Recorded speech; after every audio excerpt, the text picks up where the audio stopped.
Bitiwan niyo ako! Akin na yan! Bitiwan niyo ako, sabi! Sigaw ni Darwin habang pilit na nagpupumiglas sa dalawang taong may hawak sa kanya. Dapat sana ay magpapakamatay siya sa pamamagitan ng pag-inom ng dosen-dosen ng tableta. Subalit bago pa man niya magawa ang nais niya, ay may humablot na nun sa mga kamay niya. At dahil pilit niyang hinahanap kung sino ang humablot, ay nagkabangga-bangga siya kung kaya't kinailangan siyang hawakan ng dalawang nurse na nagbabantay sa kanya. Apo, tama na yan, Apo. Tumigil ka na. Huwag mong gawin ito sa sarili mo. Darwin, tama na. Parang walang naririnig at patuloy lang sa pagwawala si Darwin. Huminto lamang siya nang tusukan siya ng pampakalma. Unti-unti siyang nanghina at natagpuan niya na lamang ang kanyang sarili na nakahiga na sa kanyang kama at nakatitig sa karimlan. May naramdaman siyang naupo sa tabi niya at ilang sandali pa ay may humawak sa isa niyang kamay. Bagamat wala siyang nakikita kung hindi puro kadiliman, alam niyang kamay yun ng kanyang lola. Hanggang kailan ka ba magiging ganito, Apo? Hanggang kailan mo pa ihirapan ang iyong sarili? Namimiss na kita. Miss na miss ko na yung dating Darwin na kilala ko. Yung makulit at masiyahin. Pakiusap, Apo, Darwin. Itigil mo na ito. Wala kang kasalanan sa nangyari sa mga magulang mo.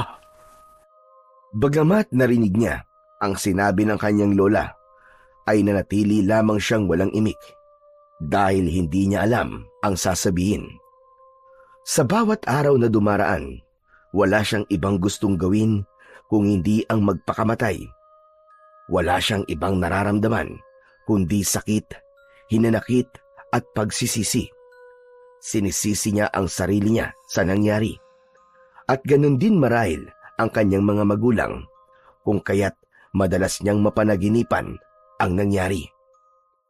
6 na buwan na ang nakararaan simula nang mangyari ang isang malagim na aksidente na ikinabulag niya at ikinasawi naman ng kanyang mga magulang. Dapat ay mamamasyal sila ng araw na yon. Subalit ang masaya sana nilang banding ay nauwi sa isang trahedya nang bigla na lang may isang truck na bumangga sa kanila. Naisugod pa sila sa ospital. Subalit nang magkamalay siya, ay isang masakit na balita ang sumalubong sa kanya. Bukod sa nawalan siya ng paningin, nawalan din siya ng mga mahal sa buhay. Ang masakit pa ron, hindi man lang siya nakapunta sa lamay at libing ng mga ito dahil 2 buwan siyang komatos. Simula noon, nawalan na siya ng ganang mabuhay.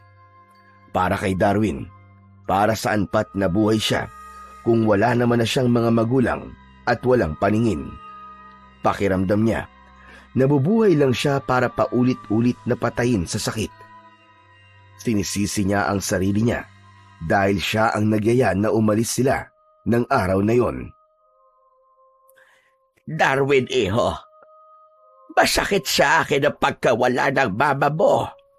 Hindi ko kakayanin kung pati ikaw ay mawawala sa akin, Apo. Kaya pakiusap, Darwin. Tama na. Huwag mo na ulit-ulitin ang ganito.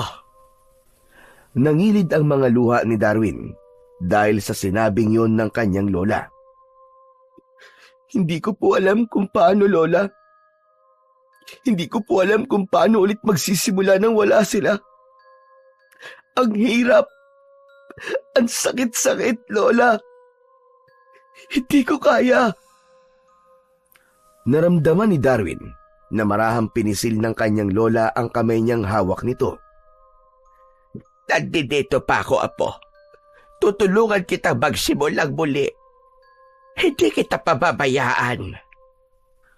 Bumukas ang pinto ng kwarto ni Darwin at mula roon ay pumasok ang tiyuhin niyang si Edwin, kapatid ng kanyang mama.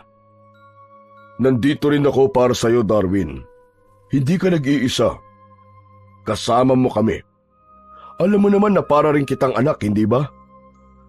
Tuluyan nang napahikbi si Darwin dahil sa kanyang mga narinig. Nang mga sandaling yon, kahit papano ay gumaan ang kanyang pakiramdam. Patawarin niyo po ako, Lola. Uncle Edwin, dahil po sa akin, kaya nawala si Mama at Papa. Ako po may kasalanan. Apo, hindi mo kailangang humingi ng tawad. Aksidente ang nangyari, kaya wag mong isipin na ikaw ang may kasalanan nun. Hindi mo ginustong nangyari. Pero kung hindi ko po sila kinulit na manood kami at mamasyal, hindi sana mangyayari yun, Loli. Buhay pa sana sila. Alam mo, Apo, may mga bagay sa mundo na hindi natin mapipigil ang mangyari.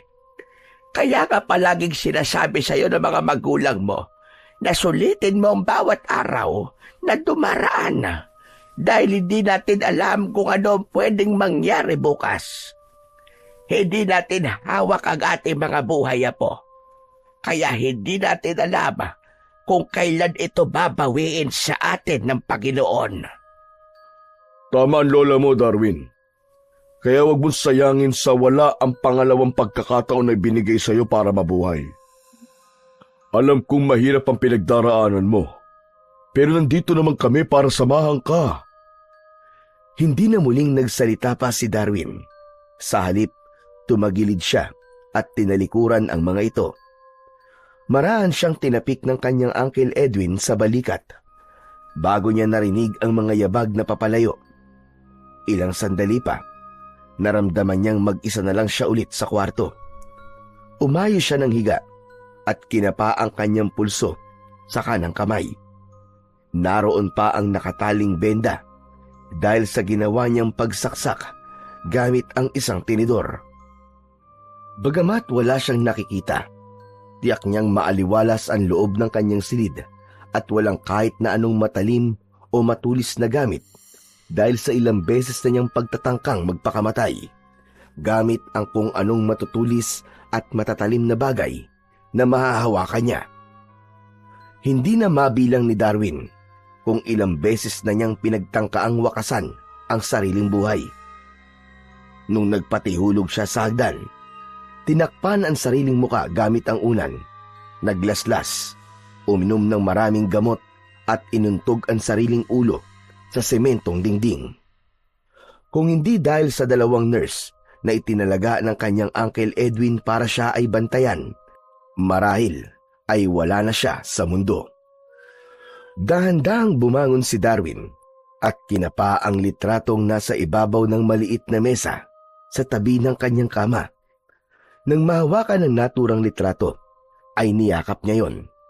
Nasa ganon siyang tagpo nang marinig niyang bumukas ang pinto at may naglakad papalapit sa kanya. Napag-alaman niyang isa yung nurse dahil nagsalita ito at sinabing kailangan niya ng kumain para makainom ng gamot.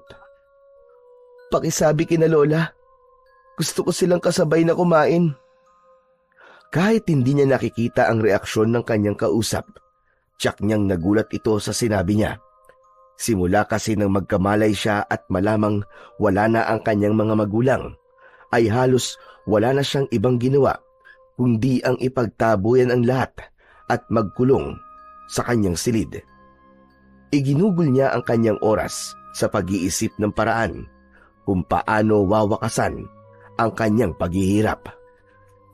Narinig ni Darwin na naglakad palabas ang nurse matapos marinig ang sinabi niya. Pagbalik nito ay kasama na ang kanyang lola Amelia.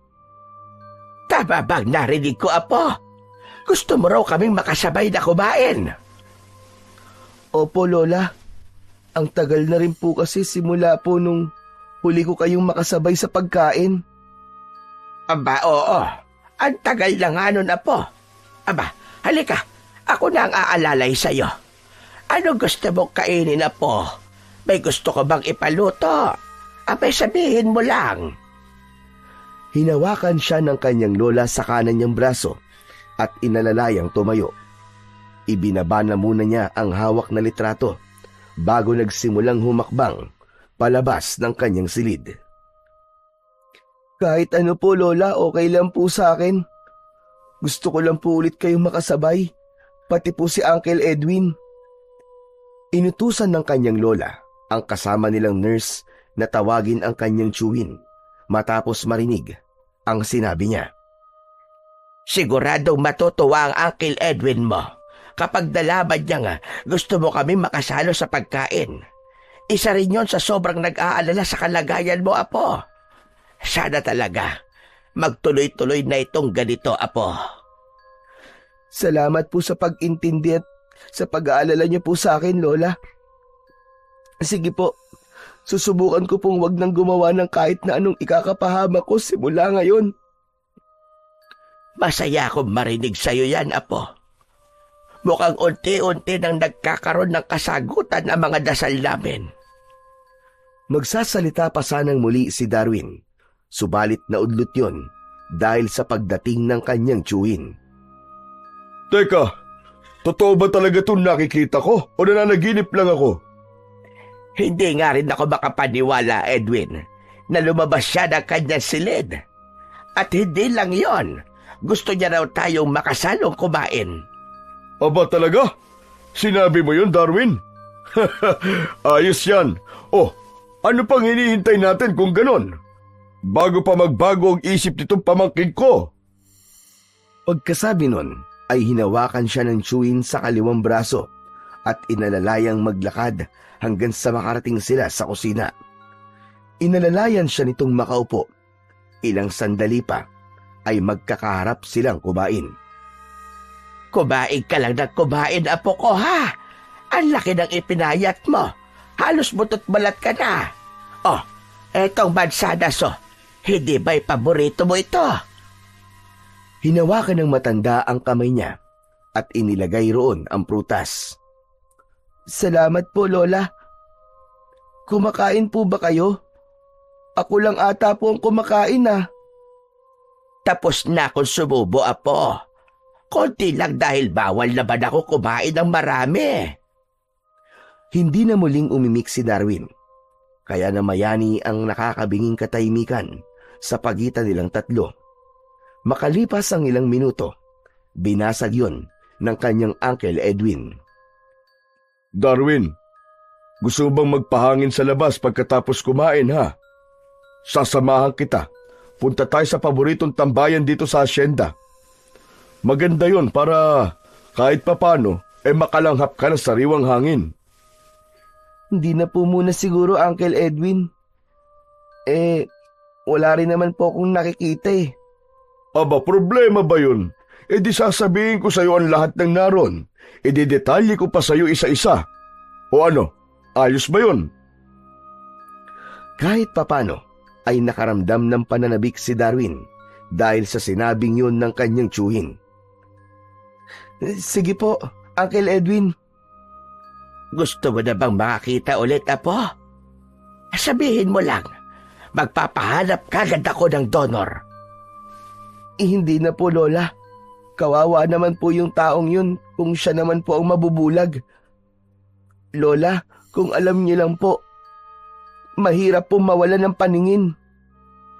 Hindi yun ang unang beses na tinanong siya ng ganon ng kanyang lola. Matagal na siya nitong kinukumbinsi na sumailalim sa eye transplant, subalit ayaw niya. Hindi niya kayang tanggapin na merong taong mabubulag para lang makakita siya.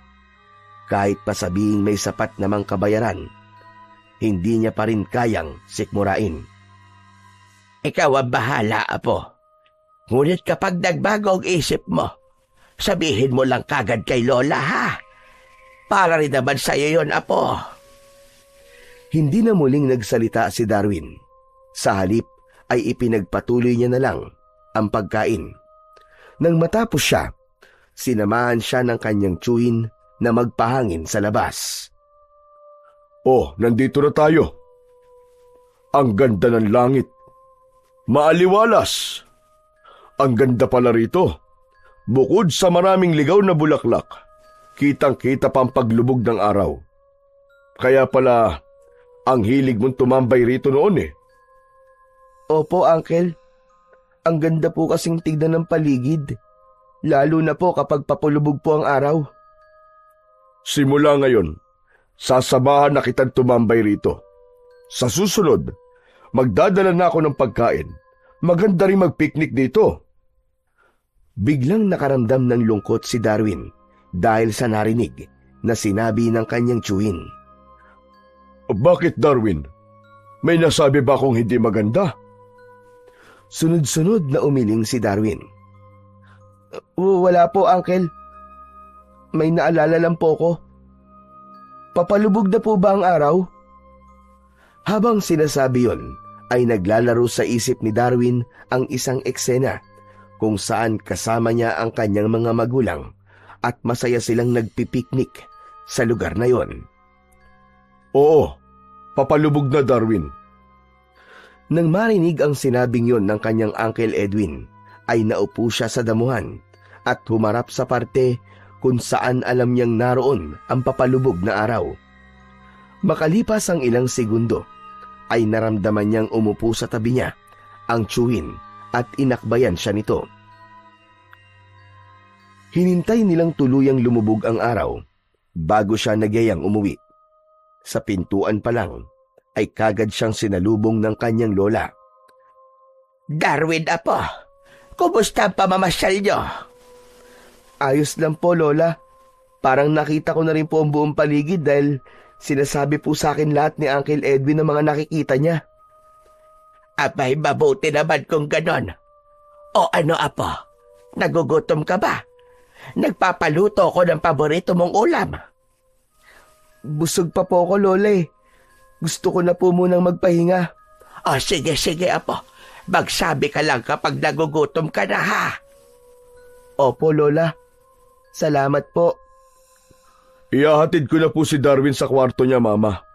Hayaan po muna natin siya makapagpahinga. Pagkasabi nun, ay hinawakan siya nito sa isang braso at muling inalalayang maglakad hanggang sa makarating sila sa kanyang silid. Inalalayan siya nitong makahiga at kinumutan. Uncle Edwin, salamat po sa pagsama po sa akin na magpahangin. Wala yun. Sabihin mo lang sa akin kapag gusto mo ulit magpunta ron, ha? O sige na, magpahinga ka na. Nasa labas lang kami. Magsabi ka lang kapag may kailangan ka. Opo, salamat po ulit, Uncle. Simula ng araw na yon, ay napagpasya ni Darwin na unti-unting tanggapin ang masakit na katotohanang wala na talaga ang kanyang mga magulang. Sa mga sumunod na araw, ay hindi na siya madalas magbukmok. Palagi na siyang sumasabay sa pagkain at hindi niya na pinahihirapan ang dalawang nurse na painumin siya ng gamot. May mga oras pa rin na parang may bumubulong sa kanya na muling saktan ang sarili. Subalit napapagtagumpayan niya yung labanan. Nang matiyak niya sa kanyang sarili na kaya na niyang mag-isa, ay kinausap niya ang kanyang lola at sinabi na hindi na niya kailangan ng nurse na mag-aalaga at magbabantay sa kanya. Aba, teka. Sigurado ka ba, apo? Opo, Lola. Kaya ko na po ang sarili ko. Huwag po kayo mag-alala, Lola. Hindi na po ako ulit gagawa ng kung ano. Kung alam mo lang, apo, sobra ako natutuwa na unti-unti ka nang bumabangon. Tumatanda na ako masyado, apo, nitong mga nakaraan. Ang dami ko nang nararamdaman. Bago ko mawala sa mundong ito, gusto kong makita na sana maayos ang kalagayan mo. Lola, wag po kayo magsalita ng ganyan. Para naman po kayo namamaalam eh. Apo, may gusto sana akong hilingin sa iyo. Mapapanatag lang kasi ang loob ko sa oras na mangyari yon.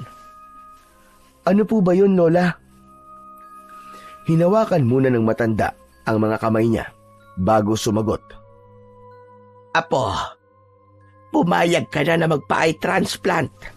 May nahanap na kaming donor.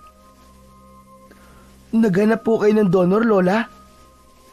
Ang totoo niya na po, ang tagal ko nang nagpapahanap pero wala kaming nakita. Kahapon may lumapit sa amin. Sinabi niya na porsigido siya maging donor dahil kailangan niya ng pera para mapa-opera ang tatay niya.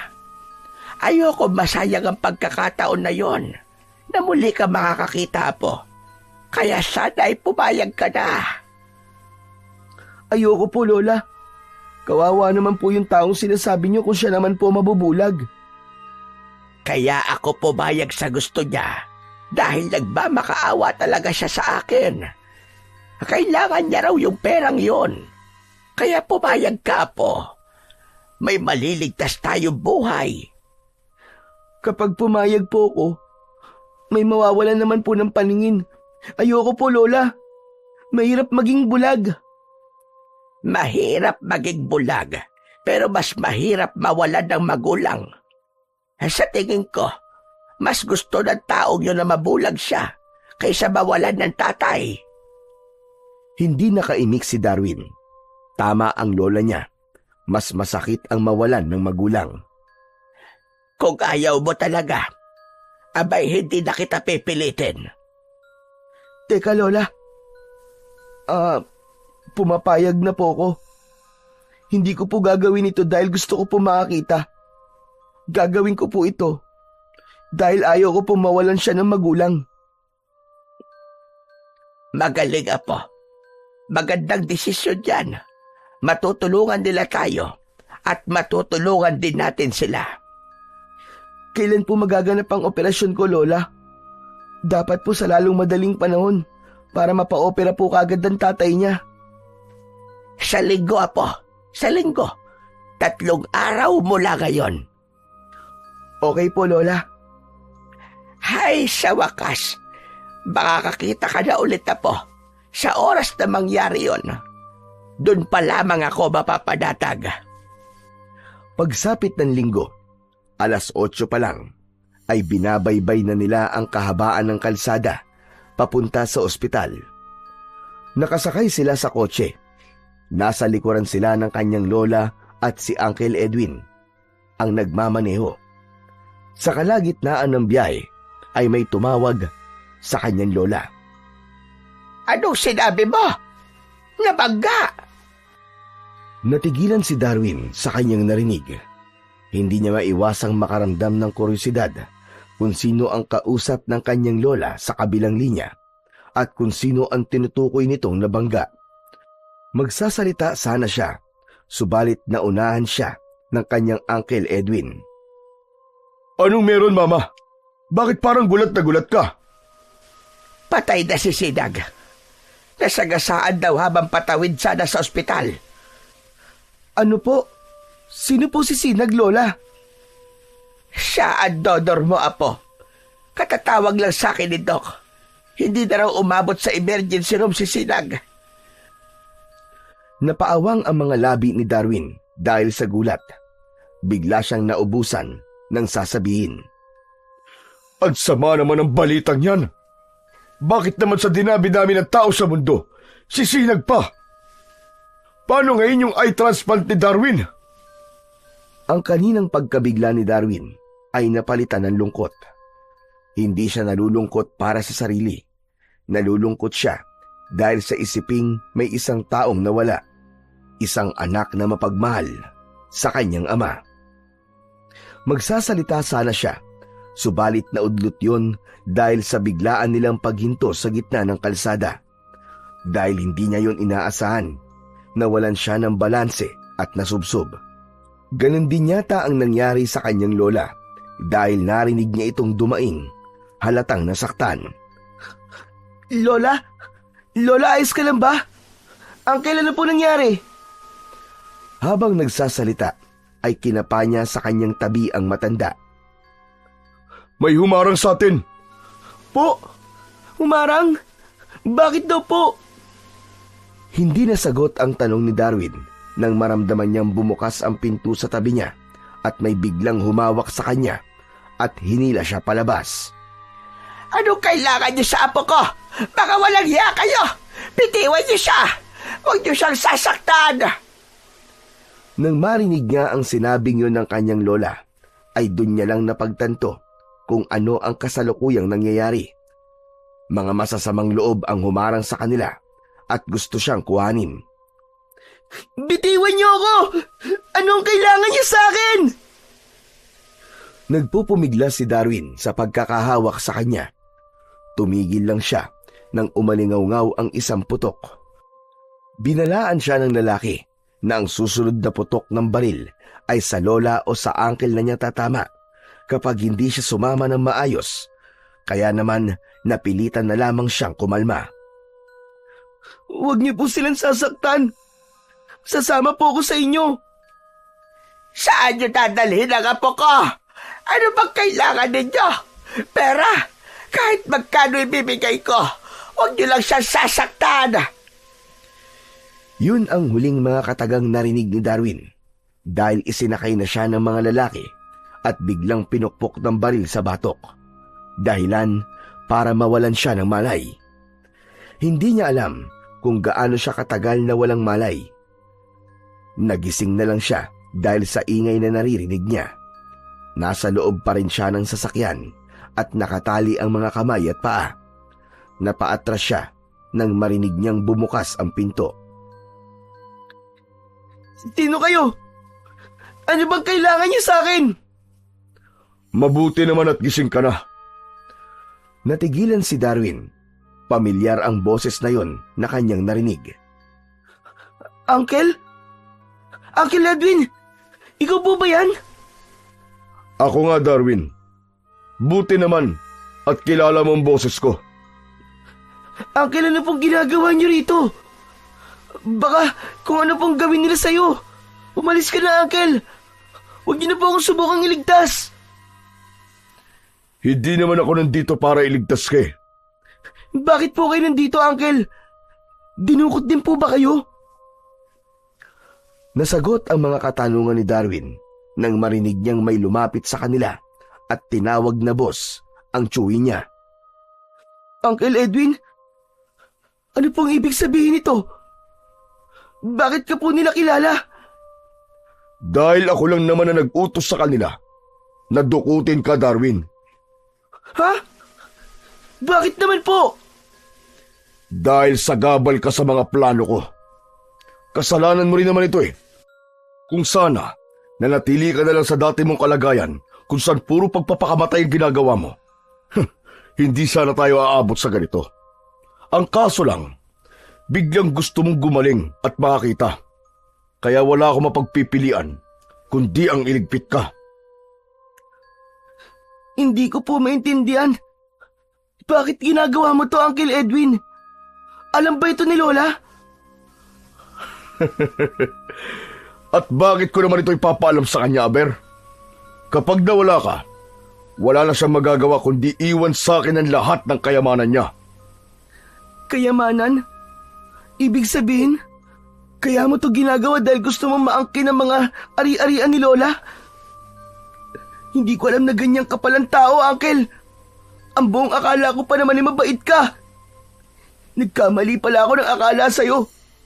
Isusumbong kita kay Lola para ipakulong ka niya. Yun ay kung makakauwi ka pa. Sa tingin mo ba'y makakatakas ka pa? Matutulad ka sa mga magulang mo. Nagulat si Darwin sa sinabing yun ng kanyang tsuwin. Anong ibig mo sabihin, Uncle? Sa tingin mo ba talaga, aksidente nangyari? Hindi aksidente yun. May inutusan ako para banggain kayo. Biglang nagngit-ngit sa galit si Darwin matapos malaman ang revelasyon na yon mula sa bibig ng kanyang tsuwin. Hayop ka! At sama mo, Uncle Edwin! Kriminal! Mamamatay tao! Mamamatay tao! Tumigil ka! Ang dami mong satsat. Sige na, idispatcha nyo na yan. Aray! Saan niyo ako dadalhin? Anong gagawin niyo sa akin? Bitiwan niyo ako! Tulong! Tulungan niyo ako! Sigaw ni Darwin habang nagpupumiglas at humihingi ng tulong. Patahimikin nyo na nga yan. Baka may makarinig eh. Tulong! Bitiwan niyo ako! Tulungan niyo ako! Hindi na natapos pa ni Darwin ang iba niyang sasabihin dahil biglang nilagyan ng tape ang bibig niya. Kasunod nun ay naramdaman niyang binuwat siya ng mga ito at inilagay sa loob ng isang masikip na lugar. Kinapaka pa niya ang kinaroroonan at napagtanto niyang isa yung malaking drum na lata. Tinangka niyang makalabas, subalit may humawak sa ulo niya at pilit siyang ipinasok sa loob. Wala siyang nagawa ng isara ng mga ito ang drum at nakulong na siya ng tuluyan sa loob. Makalipas ang ilang segundo, umalingaw-ngaw ang isang putok ng baril at napaigik siya sa sakit nang maramdaman niyang may bumaon sa kanyang tagiliran. Pagkatapos nun, naramdaman niyang bumubulusok siya pababa. May narinig siyang ingay. Tunog yun ng pagbagsak niya sa tubig. Napaiyak na lang si Darwin sa kawalan ng pag-asa matapos niyang mapagtanto na unti-unting napupuno ng tubig ang loob ng drum na kinaroroonan niya. Kahit magawa niyang makawala sa pagkakatali, malabo pa rin siyang makalabas ng buhay dahil sa tama niya ng baril at bukod doon, selyado sa labas ang takip ng drum. Huminto si Darwin sa pag-iyak at tinanggap ang masalimuot na pagtatapos ng kanyang buhay. Nararamdaman niyang hindi na siya magtatagal dahil bumibilis na ang paghinga niya. Bukod doon, namimigat na rin ang kanyang mga talukap. Gusto nang pumikit. Bago tuluyang magsara ang kanyang mga mata, ay may narinig siyang sunod-sunod na tahol ng aso. 2 linggo ang mabilis na lumipas. Nagising si Darwin sa pangangalaga ng isang medyo may edad ng lalaki na nagngangalang Doming. Si Doming ay isang manggagamot, biyasa sa paggamit ng mga halamang gamot at marami rin siyang alam tungkol sa mahihiwagang bagay na mula sa kalikasan. Huwag ka munang magkikikilos. Hindi pa masyado magaling ang sugat mo. Baka mamaya ay dumugo ulit yan. Marami pong salamat sa pagliligtas niyo po sa akin.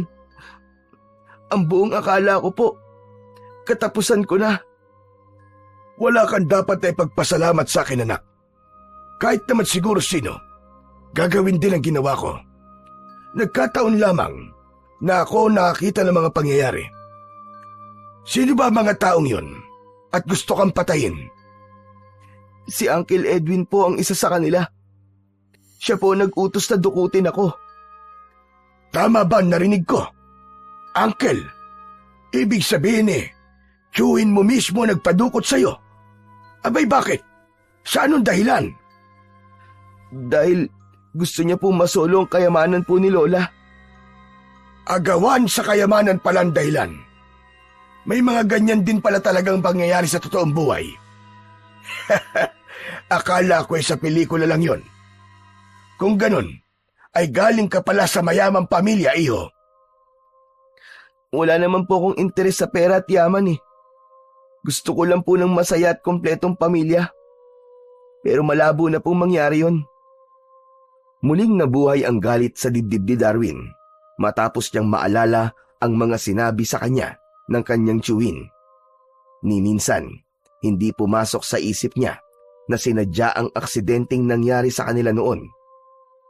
Maayos ang pakikitungo ng Uncle Edwin niya sa kanya at sa mga magulang niya, kaya hindi niya akalain na may binabalak pala ito. Pakitang tao lang pala ang kabaitan nito sa kanya. Dahil ang totoo, masahol pa sa demonyo ang ugali nito. Anong balak mo ngayon? Delikado kung lalantad ka kagad. Hindi mo alam kung sino pa mga kasabwat niya. Magpagaling ka na muna bago ka magplano kung ano ang akbang na gagawin mo. Mahirap magpadalos-dalos iyo.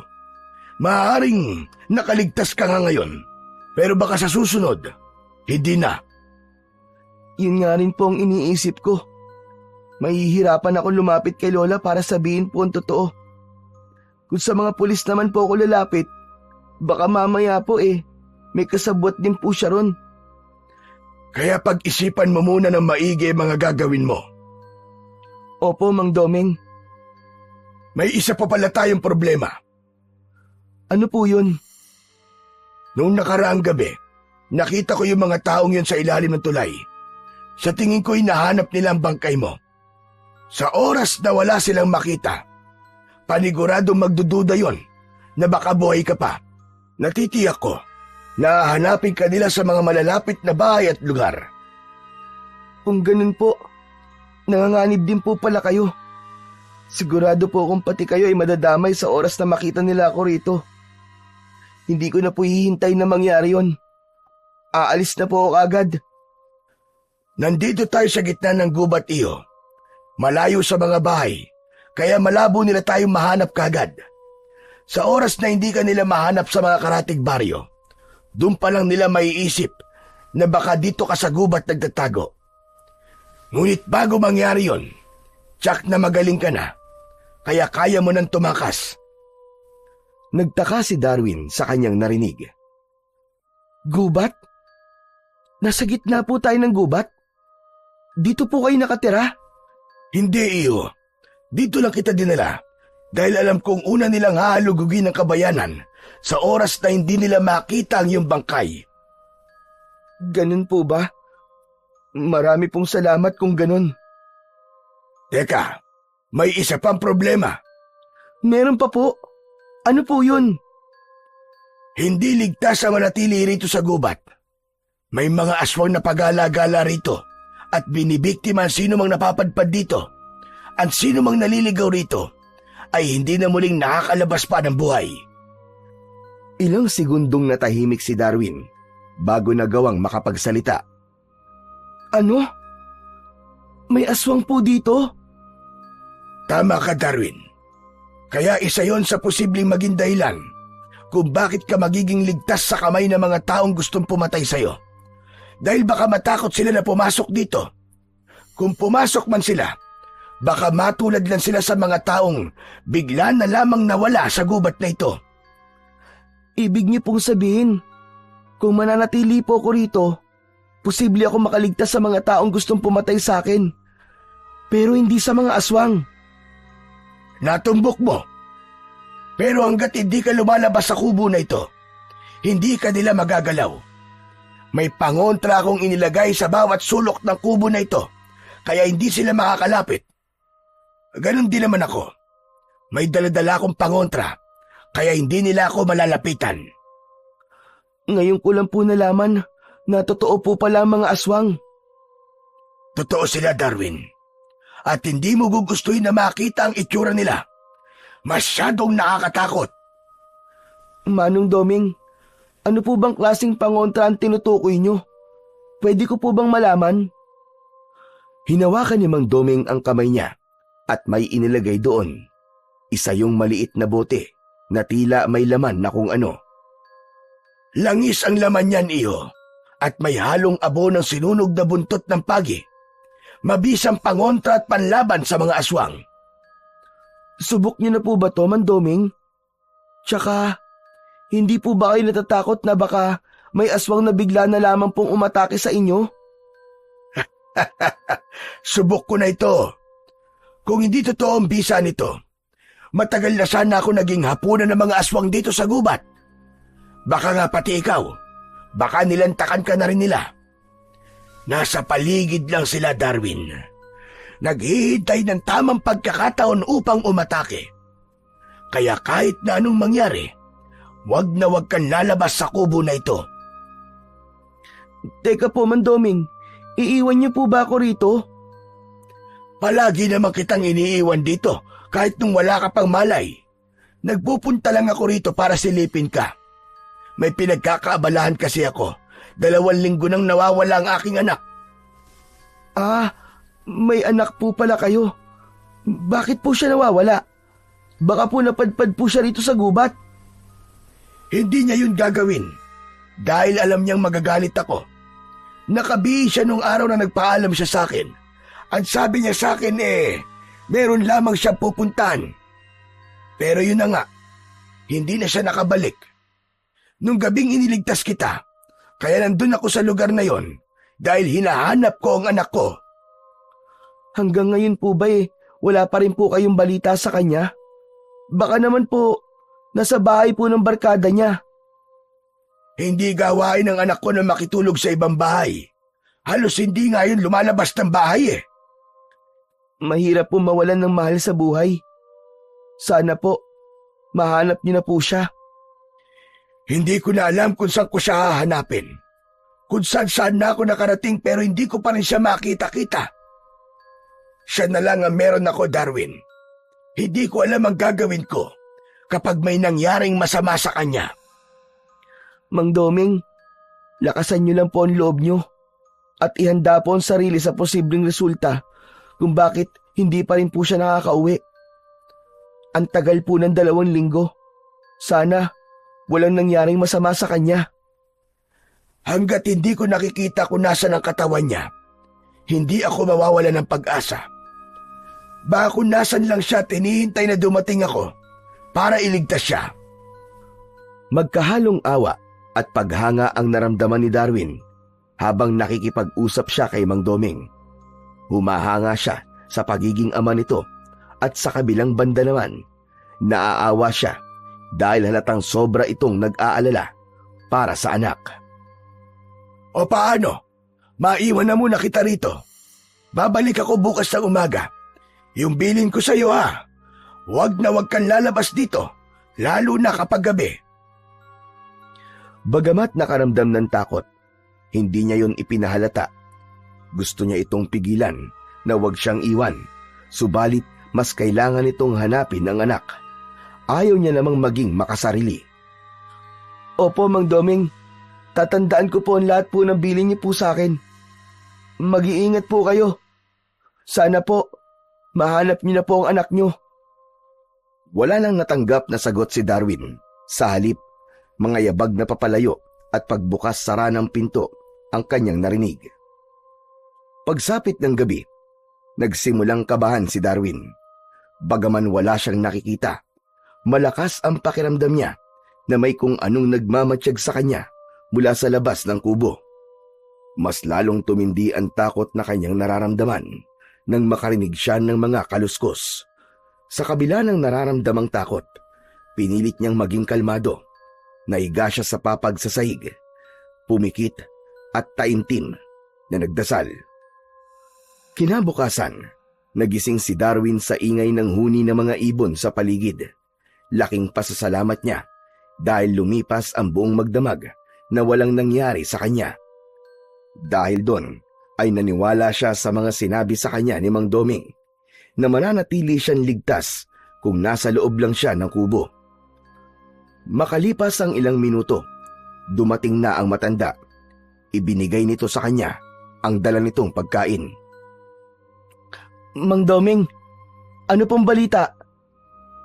Buong magdamag akong naganap, pero bigo na naman akong makita siya.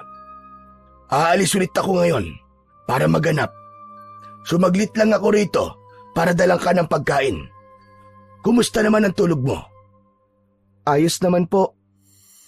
Mukhang magdamag ka nilang inabangan sa labas. May nakita ko mga bakat ng kuko sa mga puno na malapit lang dito sa kubo. Sino pong nila? Mga aswang po. Kaya po pala may mga kaluskos po ako naririnig kagabi. Tama ang desisyon mong wag lumabas. Hindi po ba tao rin po mga aswang? Hindi niyo po ba kilala kung sino sila? Sa dami ng tao rito sa lugar natin, mahirap tukuyin kung sino ang mga aswang. Pwera na lamang kung iisa-isahin mo silang tititigan sa mata. Bakit po kailangan titigan sa mata? Madaling malaman kung aswang ang isang tao kapag tinitigan mo siya ng malapitan sa mga mata. Kapag baliktad ang refleksyon mo sa mga mata nila, ibig sabihin, aswang ang tao na yon. Wala po ba kayong ideya sa isip o kahit hinalaman lang kung sino po ang aswang dito sa lugar natin? Wala pa. Ayoko silang paglaanan ng oras at atensyon. Magugulo lamang ang buhay ko kapag ginawa ko yon. Baka mapahamak pa ang anak ko kapag nagkataon. Sa bagay, tama po kayo. Sapat nang hindi nila kayo kayang lapitan o saktan. Pero hindi po kaya nabiktima nila ang anak nyo? Baka sakali lang po. Malabong mangyari yon. Dahil may daladala rin palaging pangontra ang anak ko tuwing aalis siya ng bahay. Ang masaklap lang, ang pangontrang yon ay mabisa lang sa mga aswang, hindi sa mga taong may masasamang loob. Unti-unti na nga ako nawawala ng pag-asa na makikita ko pa siyang buhay.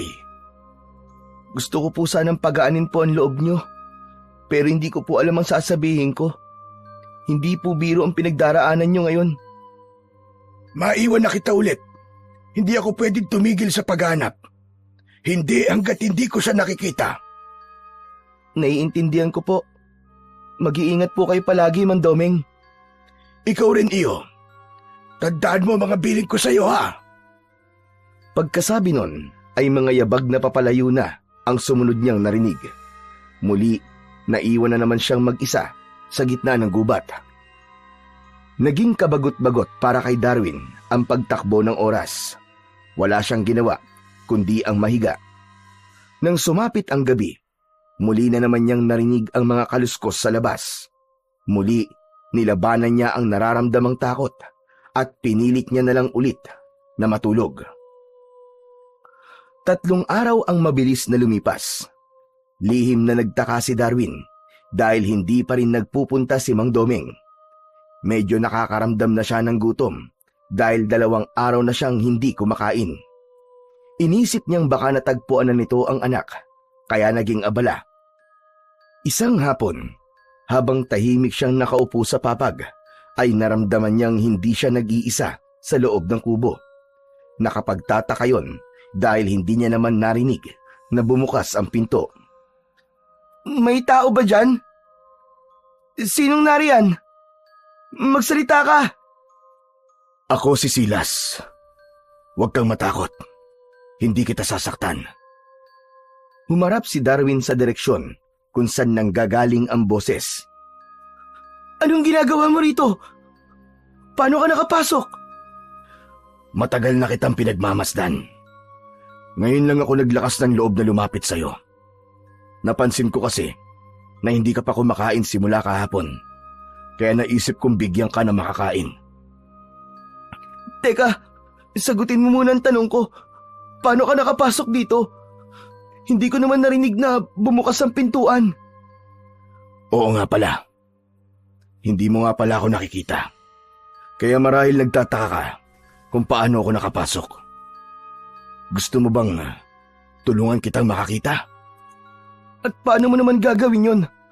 Naririnig mo ba ang mga sinasabi mo? Sa halip na sagutin ang tanong niya, ay narinig niya itong nagsalita ng lengguwahe na hindi niya maintindihan. Kasunod nun, ay naramdaman niyang may kung anong malamig na bagay ang dumampi sa mga mata niya.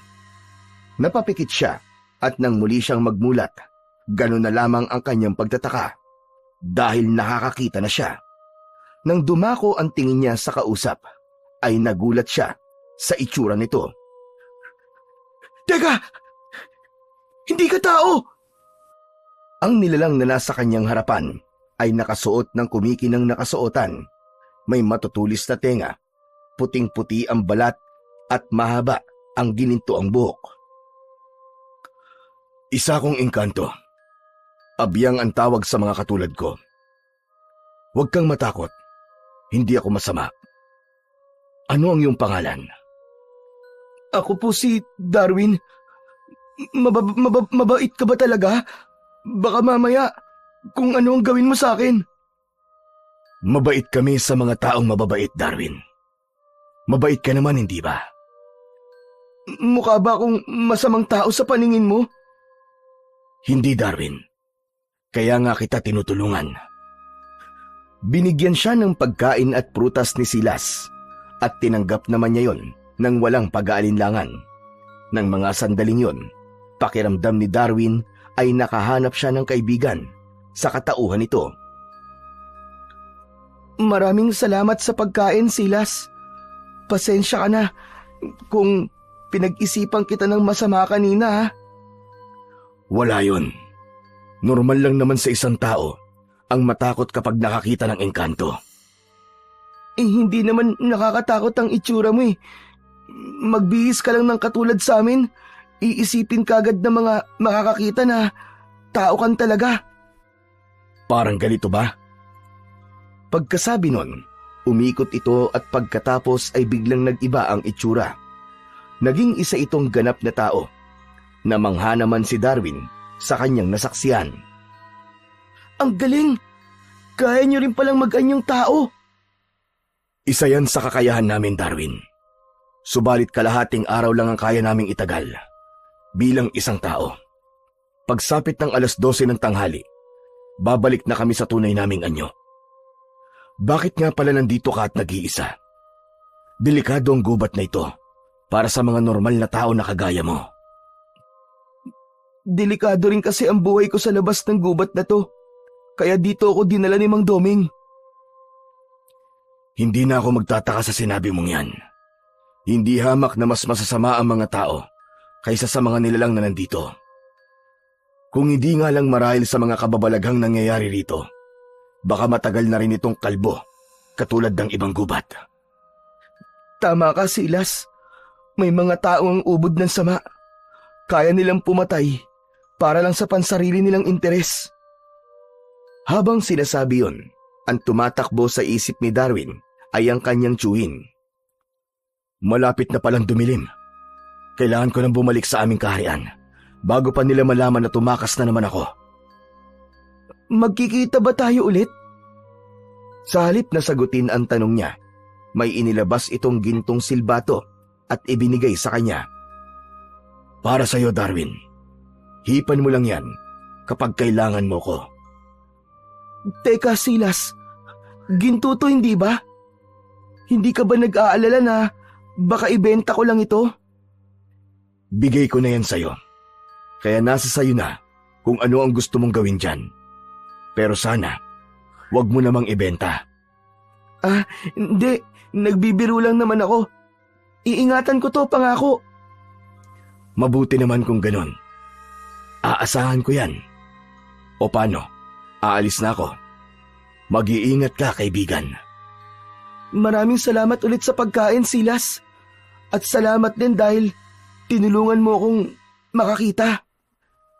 Ngiti lang ang isinagot sa kanya ni Silas at pagkatapos nun ay bigla itong naglaho sa kanyang paningin.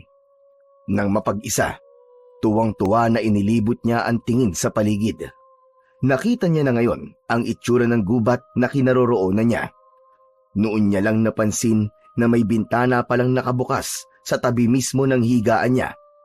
Pagsapit ng dilim, isinara niya yon at nahiga na. Habang lumalalim ang gabi, ay pinapakiramdaman niya ang paligid. Nang may marinig siyang mga kaluskos, ay nanaig ang kuryosidad niyang silipin kung ano ang meron sa labas. Lumapit siya sa may bintana at bahagyayong inangat.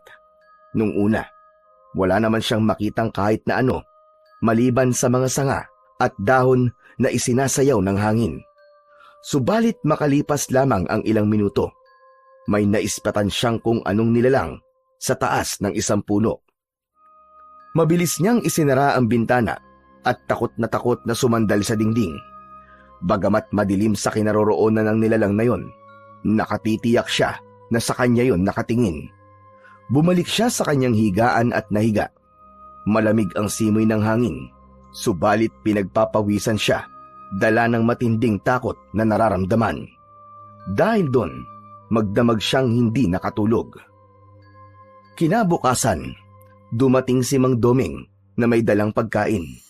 Yun ang unang pagkakataon na nakita niya ang itsura ng matanda, kaya bahagya pa siyang nagulat nang mapansin niyang may malaki pala itong bukol sa kanang bahagi ng leeg nito. Gayunpaman, hindi niya pa rin pinapahalata rito na nakakakita na siya.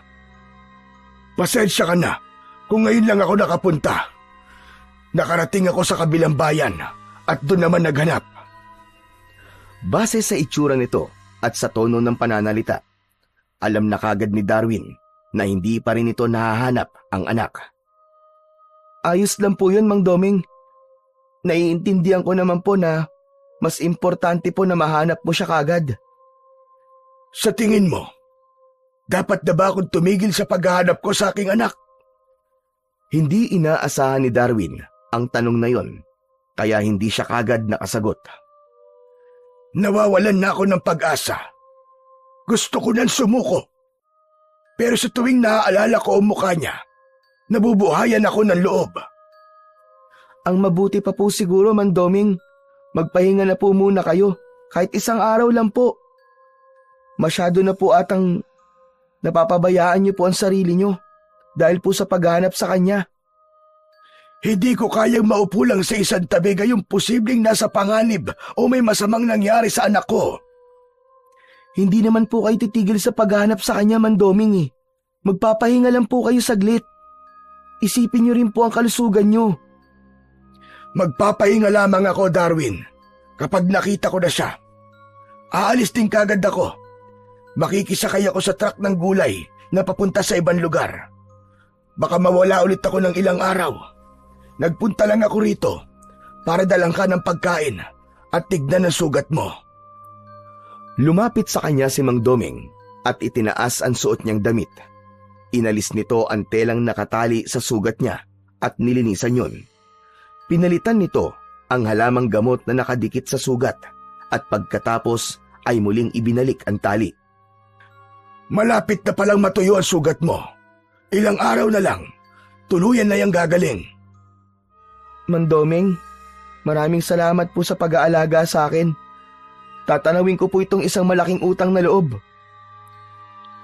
Hanggat nandito ka pa sa gubat at hanggat hindi pa nakukulong ang mga taong gumawa nito sa'yo, hindi ka pa ligtas, Darwin. Saka mo na ako pasalamatan kapag maayos na ang lahat. Pagkasabi nun ay tumayo na si Mang Doming at nagpaalam sa kanya. Mag-iingat po kayo, Mandoming. Huwag niyo pong kalimutang kumain sa tamang oras. Susubukan ko, Darwin. O sige, maiwan na kita. Habang sinusundan ng tingin ang papalayong si Mang Doming, ay nakaramdam siya ng awa para sa lalaki.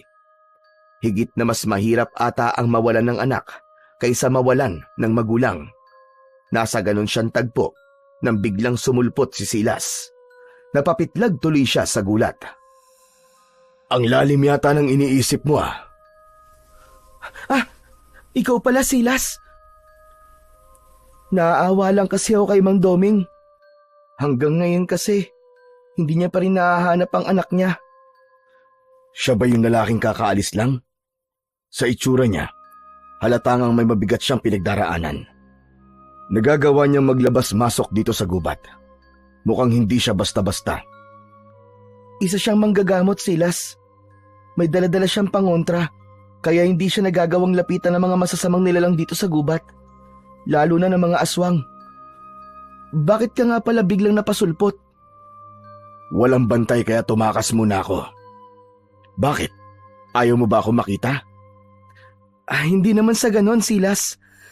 Nagulat lang kasi ako eh. Maganda ba sa kaharian niyo? Maganda. Napakaganda. Kaya nga, may gustong umangkin. Sino naman? Kamag-anak niyo rin ba? Hindi, Darwin. Mga gabunan. Gusto nilang angkinin hindi lang ang kaharian namin, kundi pati na rin ang mga pinakaiingatan naming mga iyas. Pero hindi sila nagtagumpay. Anong sabi mo? Gabunan? Ano yun? Isang uri ng aswang, Darwin. Aswang? Sila ba yung tinutukoy ni Mang Doming na pag-alagala rito sa loob ng gubat? Hindi, Darwin. Higit na mas nakakatakot at mas malalakas ang mga gabunan kumpara sa mga aswang na gala na meron dito sa gubat. Ang alam ko, hindi basta-basta makikita ng kung sino lang ang kaharian yung mga engkanto. Paano kayo nagawang atakihin ng mga gabunan? Noon kasi, may magandang ugnayan ng mga abyan at mga gabunan. Dahil doon, malaya silang nakakalabas-masok sa kaharian namin. Subalit isang gabi, bigla na lang nila kaming sinugod. Mabuti na nga lang at hindi sila nagtagumpay. Hanggang ngayon nga, biyag pa rin namin ang ilan sa kanila, kasama na ang dati nilang pinuno. Hindi makapaniwala si Darwin sa kanyang narinig. Pakiramdam niya, mistula siyang nakikinig ng isang kwento sa pelikula. Mabuti na lang pala, Silas, at hindi sila nagtagumpay. Mabuti na lang talaga Dahil kung nagtagumpay sila, baka pati ang mundo niyong mga tao ay naapektuhan sa kasamaan nila. Kung banta ang mga gabunan sa inyo, bakit hanggang ngayon, hindi nyo pa rin pinapatay ang mga bihag nyo? Dahil alam namin magagamit din namin sila sa oras ng kagipitan. Hanggat may gabunan na nabubuhay dito sa labas, nanganganib pa rin kami. Maaari kasing humahanap lang sila ng pagkakataon para umatake. Pero malabong mangyari yun, hindi ba Silas? Pwera na lamang kung papapasukin nyo sila sa kaharian nyo. Hindi malabong mangyari yun, Darwin. Lalo na kapag nangyari ang isa sa pinakakinatatakutan namin. Napuno ng pagtataka ang isip ni Darwin. Magtatanong sana kung ano ang tinutukoy nito. Subalit naudlot yun dahil bigla na lang itong napasapo sa dibdib. Kailangan ko nang bumalik. Tinatawag na ako. Paalam na muna. Pagkasabi nun ay bigla itong naglaho. Naiwan siyang tulala at maraming katanungan. Kinagabihan ng araw na yon, habang nakahiga, may naulinagan na ingay si Darwin mula sa labas. Iba yon sa kaluskos na madalas niyang naririnig. Sumilip siya sa bintana at bigla ang pagbundol ng kaba sa kanyang dibdib nang may maispatan siyang mga lalaking papalapit sa kinaroroonan niya.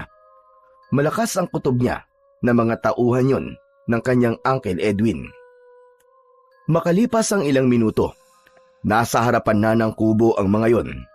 Halos pigil niya ang kanyang paghinga dahil sa matinding takot na nararamdaman. Nanginginig ang mga kamay na kinapa niya mula sa bulsa. Ang silbatong ibinigay sa kanya ni Silas at hinipan yon. Kagad na sumulpot sa tabi niya ang kaibigan. Hinawakan siya nito sa balikat at sinenyasan siyang tumahimik. Bumukas ang pintuan ng kubo at 3 armadong lalaki ang pumasok. Laking pagtataka ni Darwin dahil dinaanan lang siya ng mga ito. Subalit nakita ng mga ito ang suot niyang damit nung araw na dinukot siya ng mga ito. Isa sa 3 lalaki ang nagsabi na hanapin siya sa paligid. Kasunod nun ay sabay-sabay na lumabas ang mga ito. Lumapit sa kanya si Silas at bumulong. Huwag kang mag-alala. Hindi nila tayo nakikita. Sino ang mga yan? Mga tauhan ni Uncle Edwin. Gusto nila akong iligpit. Ang lakas ng loob nilang pumasok dito sa gubat. Hindi ata nila alam ang panganib na naghihintay sa kanila. Inilang hakbang ni Darwin ang pagitan niya sa bintana nang may marinig siyang sunod-sunod na sigaw mula sa labas. Pagsilip niya, nakita niyang isa-isang inatake na mga maiitim na nilalang ang grupo ng kalalakihan na naghahanap sa kanya. Napuno ng nakakahilakbot na sigawan at pagdaing ang paligid. Narinig pa ni Darwin ang tila paglaganit ng mga laman na humiwalay sa buto. Makalipas ang ilang minuto, tumahimik ang paligid at tanging makikita na lang ay ang mga nakahandusay na katawan at bigla na lang hinila papunta sa dilim. Nakita mo? Ganyan ang mangyayari sa'yo sa oras na lumabas ka dito. Anong klaseng mga nilalang yun, Silas? Yawa ang tawag sa kanila. Isang uri ng aswang na nasa ilalim ng lupa nakatira. Hindi mo sila makikita kapag aatakihin ka dahil kapag umaahon sila sa lupa, sa itaas na mga puno sila nananatili. Magugulat ka na lang dahil bigla ka na lang nilang tatalunan. Hindi ba kayo nababahala na baka bigla nila kayong atakihin? Hindi, Darwin. May angking lakas at bilis ang mga yawa, pero hindi sila banta sa amin. Alam nilang wala silang kalaban-laban sa amin. Hindi ko gusto ang ginagawa nilang pagpatay. Subalit sa kabilang banda, ayos na rin yun para hindi makalbo ang gubat na ito. Kawawa naman ang mga taong nabibiktima nila. Mas maraming tao magiging kawawa sa oras na makalbo ang kagubatan na ito. Lahat maaapektuhan. Kayong mga tao, kaming mga engkanto, at pati na rin ang mga hayop na nakatira rito. Nawalan ng imik si Darwin matapos niyang matansya ang sinasabing yun ni Silas. Tama ang kaibigang engkanto. Malaking kawalan kapag ang gubat ang nawala. Ligtas ka na, Darwin. Pwede ka na magpahinga. Maraming salamat sa pagdating mo, Silas. Walang anuman. Balik na ulit ako sa kaharian. Nang mapag-isa, ay muling bumalik ang nararamdaman niyang takot. Hindi pala talaga siya makakalabas ng buhay sa oras na lisanin niya ang gubat na yon. 1 linggo ang mabilis na lumipas. Hindi pa rin napapadpad si Mang Doming sa gubat. Laking pasasalamat na lamang ni Darwin dahil nariyan palagi si Silas para bigyan siya ng pagkain.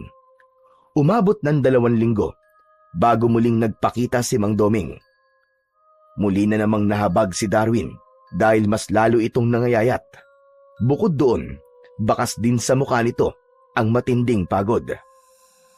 Mang Doming, ayos lang po ba kayo? Ano na pong balita? Sa halip na sagutin ang tanong niya, nagulat si Darwin nang bigla na lamang itong humagulgol. Ramdam na ramdam niya ang bigat ng pinagdaraanan nito. Wala na ata talagang pag-asa na makita ko ang aking anak. Kung may nangyari mang masama sa kanya, kahit ang bangkay niya man lang sana ay makita ko. Para mabigyan ko man lang siya sana ng maayos na burol at libing. Habang nagsasalita, ay yumuyugyog ang mga balikat nito dahil sa pag-iyak. Nilapitan niya ito at hinaplos-haplos sa likod. Alam niyo po, Mang Doming, napakaswerte po ng anak niyo dahil may tatay po siyang katulad niyo. Kung nasan man po siya ngayon, tiyak ko po na sobrang nangungulila na rin po siya sa inyo. Hindi na ako umaasa na makikita ko siya buhay. Basta makita ko na lang kahit ang bangkay niya. Ayos na sa akin yun. Basta't makita ko lamang ang anak ko. Dahil sa nakikitang kalagayan ni Mang Doming, pati siya ay napaiyak na rin. Nang humupa ang kanilang emosyon, ay ikinuwento niya rito ang nangyari sa mga lalaking naghahanap sa kanya. Dapat lang sa kanila yon. Buti nga sa kanila. Kitang-kita ko po, Mang Doming, kung paano po sila ginawang hapunan ng mga aswang. Huli na nang mapagtanto ni Darwin kung ano ang kanyang nasabi. Pagtingin niya kay Mang Doming, nakatingin ito sa kanya. Nakakakita ka na? Paanong nangyari yon? Kailan pa? Dahil nahuli na siya sa sarili niyang bibig, wala na siyang nagawa kundi ang magsabi ng totoo. Ikinuwento niya rito ang lahat. Nagtaka naman si Darwin dahil parang hindi na nagulat pa si Mang Doming sa mga sinabi niya. Ang totoo niyan, nung huli kong punta rito, alam ko nang nakakakita ka na. Hindi ko lang sinabi sa iyo dahil naghihintay ako na ikaw mismo ang kusang magsabi sa akin. May gininto ang buhok din akong nakita sa sahig, kaya nagduda na ako na may nakakausap ka rito maliban sa akin. Si Darwin ang nagulat sa sinabing yun ni Mang Doming. Hindi niya akalain na matagal na pala nitong alam na nakakakita na siya. Pasensya na po kayo, Mang Doming, kung hindi ko po kagad sinabi sa inyo. Hindi ko po kasi alam kung paano ko po sasabihin eh. Ingatan mo ang pagkakaibigan ninyo. Bihira ang ganyang klaseng koneksyon sa pagitan ng isang tao at isang engkanto. Opo, Mang Doming. Kaya ko lang naman po sinabi dahil malaki po ang tiwala ko sa inyo. Teka, maiba ko. Kailangan mo makaalis dito bago sumapit ang linggo. Po?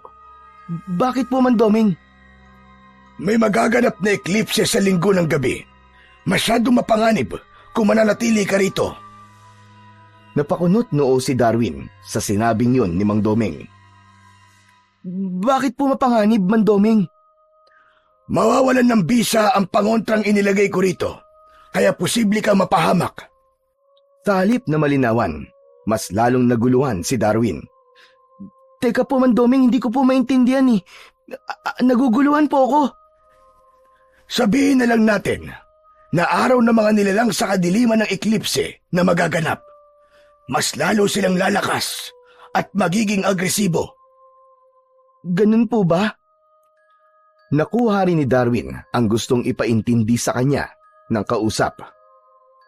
Oo, Kailangan mo na makaalis dito bago sumapit ang eklipse. Aalis ulit ako bukas. Baka ilang araw ulit ako mawawala, kaya sumabay ka na sa akin. Biglang pumasok sa isip ni Darwin si Silas. Sa oras na makaalis siya ng gubat, malabo na ulit siyang makabalik kaya kailangan niyang magpaalam sa kanyang kaibigang Engkanto. Nang araw na yon, buong maghapon natuliro si Darwin. Laman ng isip niya ang nakatakda niyang pag-alis sa gubat. Tataka siya sa panganib, subalit panganib din naman ang naghihintay sa kanya sa labas. Tiyak niya kasing may mga tao pa ring inutusan ang kanyang tiyuhin para hanapin siya. Kinagabihan, napagpasya ni Darwin na tawagin si Silas. Hinintay niya munang makatulog si Mang Doming bago niya inilabas ang kanyang silbato. Nagulat pa siya bago pa man niya hipan ng silbato ay sumulpot na si Silas. May gusto kong sabihin sa'yo, Darwin. Ako rin, Silas. May gusto rin akong sabihin sa'yo. Sige, ikaw na muna. Hindi, ikaw na muna. Ano yun, Silas? Baka ito na ang huli nating pagkikita. Natigilan si Darwin sa sinabing yun ng kaibigan. Hindi niya inaasahan na pareho sila ng gustong sabihin. Gayunpaman, palaisipan sa kanya kung ano ang dahilan nito.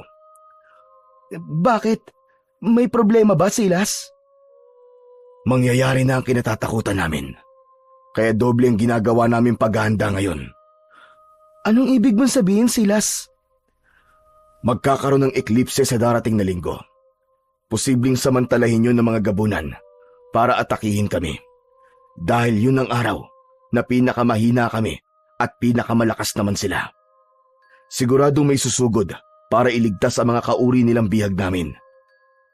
Napaawang ang bibig ni Darwin habang nakikinig sa kaibigan. Kung ganon, eklipse pala ang matagal nang tinutukoy nito na kinakatakutan umano nitong mangyari. Ibig mong sabihin, Silas? Kaya ka nagpapaalam ngayon dahil baka mabigo ka makaligtas? Ganun na nga, Darwin. Ikaw, anong sasabihin mo? May kaugnayan din sa eklipse, Silas, ang sasabihin ko. Ang sabi kasi sa akin ni Mandoming, mawawalan daw ng bisa ang pangontrang inilagay niya rito sa oras sa sumapit ang eklipse.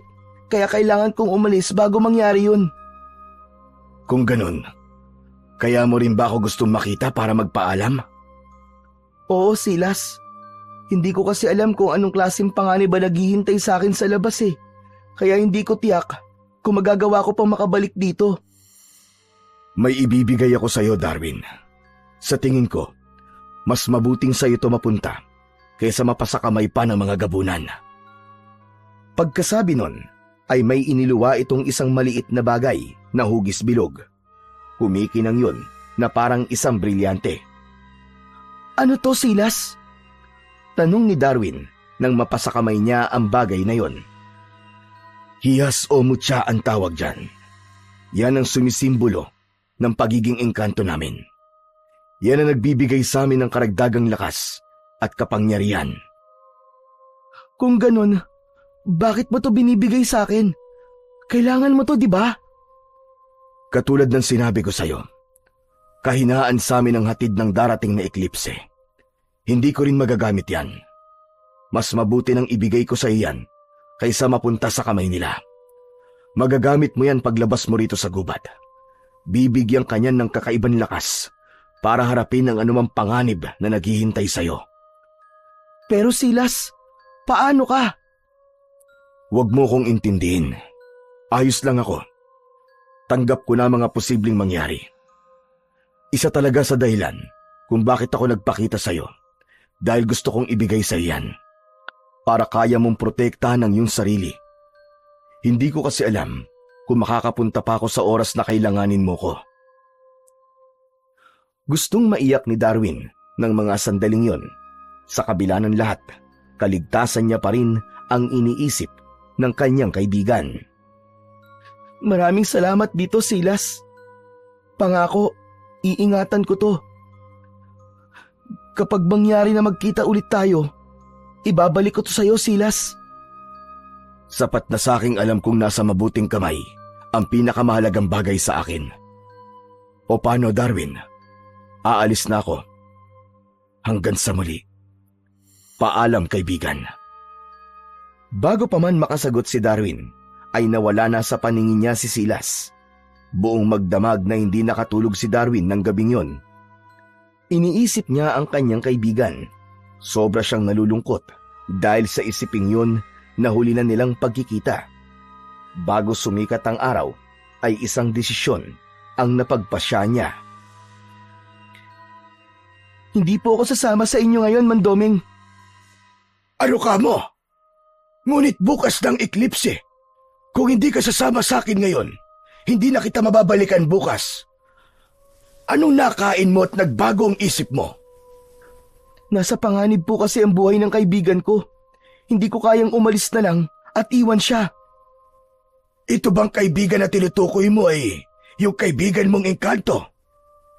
Sunod-sunod na tumango si Darwin. Opo, Mandoming. Nagpunta po siya rito kagabi para magpaalam po sa akin. Baka raw po yun ang huling beses na magkikita kami. Dahil susugurin daw po sila ng mga gabunan bukas ng gabi. Tuso rin talaga mga gabunan. Alam na alam nila kung kailan mahina ang kalaban. Malabo nga manalo ang mga engkanto sa kanila dahil hindi katulad ng mga aswang. Nangihina sila kapag eklipse. Yun nga din po ang sabi sa akin ni Silas. Kaya gusto ko po sanang tumulong. Anong tulong naman na magagawa mo? Sa tingin ko po, magagamit ko po ito para makatulong. Ibinigay niya po ito sa akin dahil ayaw po niyang mapunta sa kamay ng mga aswang. Pagkasabi nun, ay ipinakita ni Darwin ang hiyas na bigay sa kanya ni Silas. Hiyas ng engkanto. Sa pagkakaalam ko, yan ang pinakamahalagang bagay sa kanila. Kung ibinigay niya sa iyan, ibig sabihin ay handa na siyang mamatay. Kaya nga po gusto kong tumulong eh. Sayang naman po ang kapangyarihan ng hiyas na ito kung hindi ko magagamit para tulungan sila. Makapangyarihan ang hiyas ng mga engkanto. Ngunit, sigurado ka bang gusto mong mapasailalim sa kapangyarihan ng hiyas na yan? Ibinigay po niya to sa akin para protektahan po ang sarili ko. Kaligtasan ko pa rin ang iniisip niya kahit nasa panganib na po ang buhay niya. Ibig sabihin, masyado kanyang pinahahalagaan bilang isang kaibigan. Sigurado ka na ba sa desisyon mong tumulong? Alam ko kung saan ang lagusan papunta sa kaharian nila. Matutunaw ang harang na yon sa darating na eklipse, kaya malayang makakapasok ang sino mang gustong makapasok. Opo, buo na po ang desisyon ko, Mandoming. Hindi ko po kayang basta na lang pong talikuran ng lahat. Kung yan ang gusto mo, wala na ako magagawa. Hindi na rin ako aalis ngayon para masamahan kita bukas pagpunta sa lagusan. Naku, maraming salamat po, Mandoming. Ano po pala ang dapat kong gawin dito sa iyas? Lulunukin ko po ba? Oo, Darwin. Dahil yun lamang ang paraan para magamit mo ang kapangyarihan nitong taglay. Nang marinig ang naging tugon na yon ni Mang Doming, ay tumuon ang tingin niya sa hawak-hawak na hiyas. Inilapit niya yon sa kanyang bibig at nagulat pa siya dahil kusa yung kumilos, papasok at tuloy-tuloy sa kanyang lalamunan. Kasunod nun, may naramdaman siyang kakaiba sa kanyang katawan. Nang makita niya ang refleksyon niya sa naroong babasaging baso, ay napansin niyang nag-iba ang kulay ng kanyang mga mata. Naging kulay asul na yon. Anong nararamdaman mo, Darwin? Hindi ko po may paliwanag, Mandoming. Pero may kakaiba po ako nararamdaman sa katawan ko. Senyales yan na kumakalat na sa katawan mo ang kapangyarihan ng hiyas. Magsasalita pa sanang muli si Darwin, subalit naudlot yon dahil may napansin siyang kakaiba pagtingin niya sa labas. Ano pong nangyayari, Mandoming? Bakit parang bigla pong dumilim sa labas? Sabay silang lumapit sa bintana para makita ng malapitan kung ano ang kasalukuyang nagaganap. Nagsisimula na ang eklipse, Darwin. Po? Akala ko po, bukas pa po ng gabi.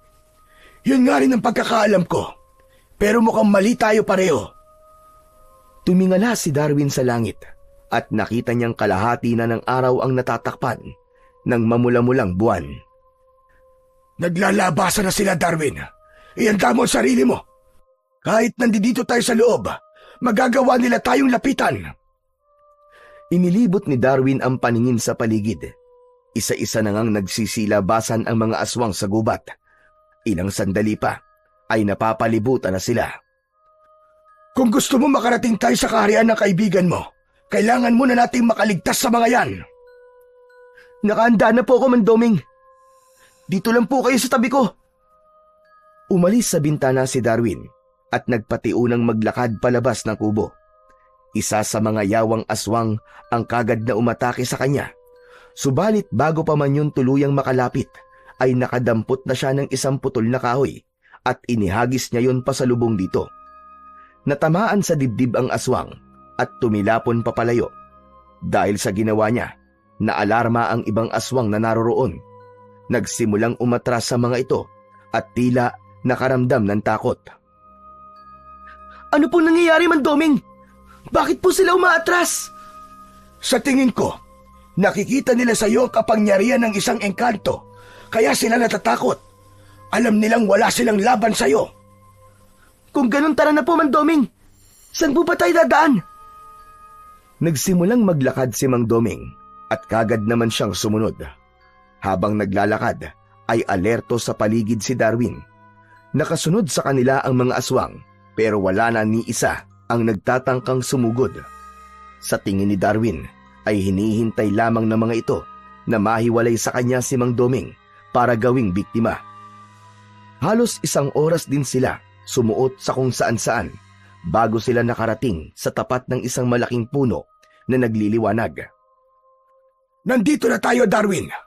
Ang punong yan ang lagusan, papunta sa kaharian ng mga engkanto. Natunaw na ang pananggang harang dahil sa eklipse, kaya nakikita na kahit na sino ang lagusan na yan. Hindi ba susunod sa loob ng lagusan na yan ang mga aswang? Sa tingin ko, ay hindi nila sasamantalay ng pagkakataon na mambiktima ng mga engkanto dahil takot sila sa posibleng maging resulta. Kung ganun, sumama na po kayo sa akin sa loob, Mandoming. Hindi ko po kayo pwedeng iwan mag-isa rito. Siguradong hindi ka po nila sasantuhin. Baka mapahamak po kayo. Walang nagawa si Mang Doming nang hawakan niya ito at hilahin palapit sa lagusan. Tumagos sila sa malaking puno at nakarating sa isang malaparaisong lugar. Bumungad sa kanila ang maraming engkanto na nakahilera at may kanya-kanyang bitbit na gininto ang armas.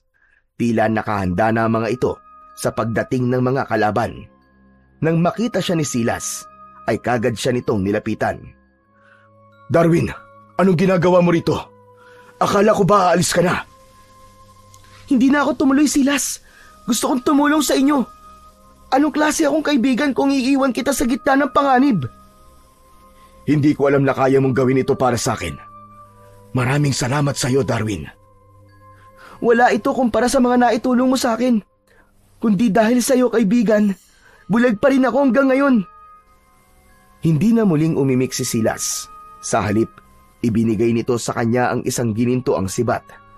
Kinuha niya yon at nagulat pa siya dahil bigla yung nagliwanag nang mahawakan niya. Nang tuluyan ng sakupin ng buwan ng araw, ay nagsimulang magsulputan ang mga gabunan. Tama nga si Silas sa sinabi nito noon sa kanya. Higit na mas nakakatakot ang itsura ng mga gabunan kumpara sa mga aswang sa gubat. Nagkatinginan sila ni Silas at pagkatapos ay sabay nilang sinalubong ang mga dumarating na aswang. Nabigla pa si Darwin nung una dahil hindi niya inaasahan na hindi pala talaga biro ang taglay na lakas ng mga ito. Gayunpaman, hindi siya nagpatinag. Tiniyak niyang bawat bitaw niya ng atake ay merong babagsak.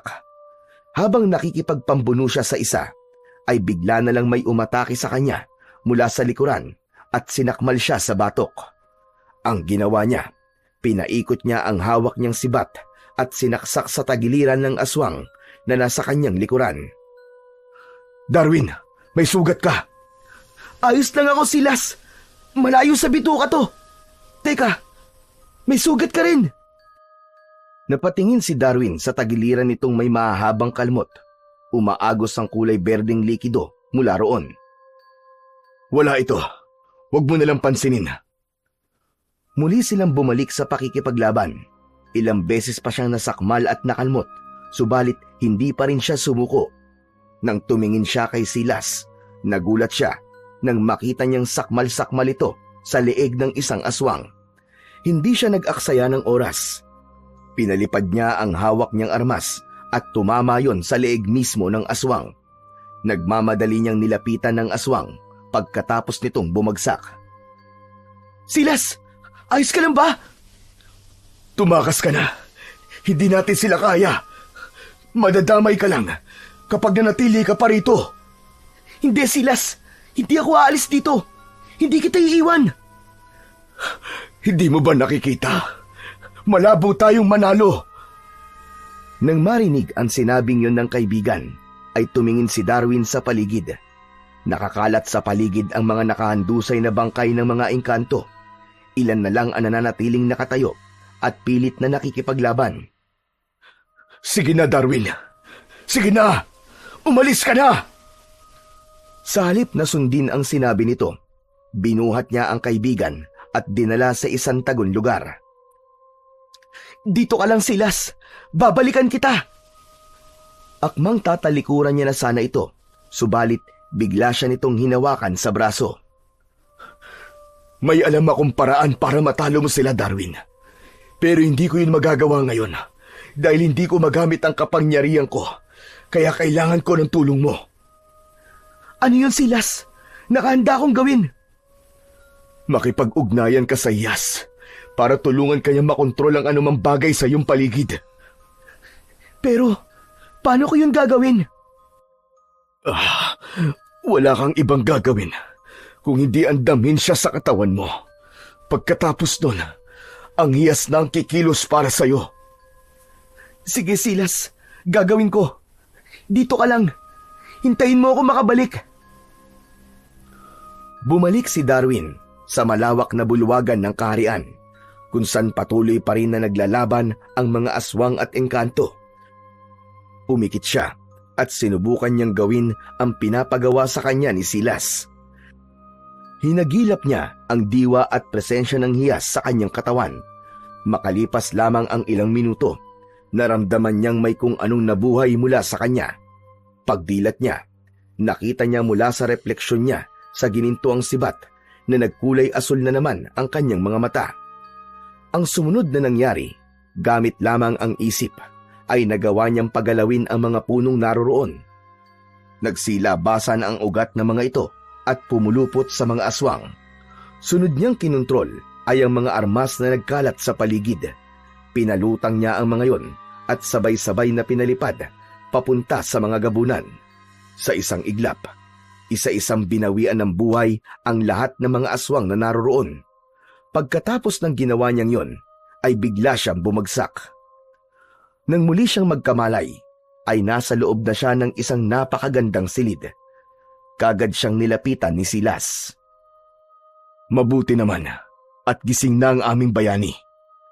Hindi niya maiwasang matawa sa sinabi ni Silas. Anong sinasabi mong bayani, Silas? May bayani bang bigla na lang natutulog sa gitna ng laban? Ito naman ang natawa sa sinabi niyang yon.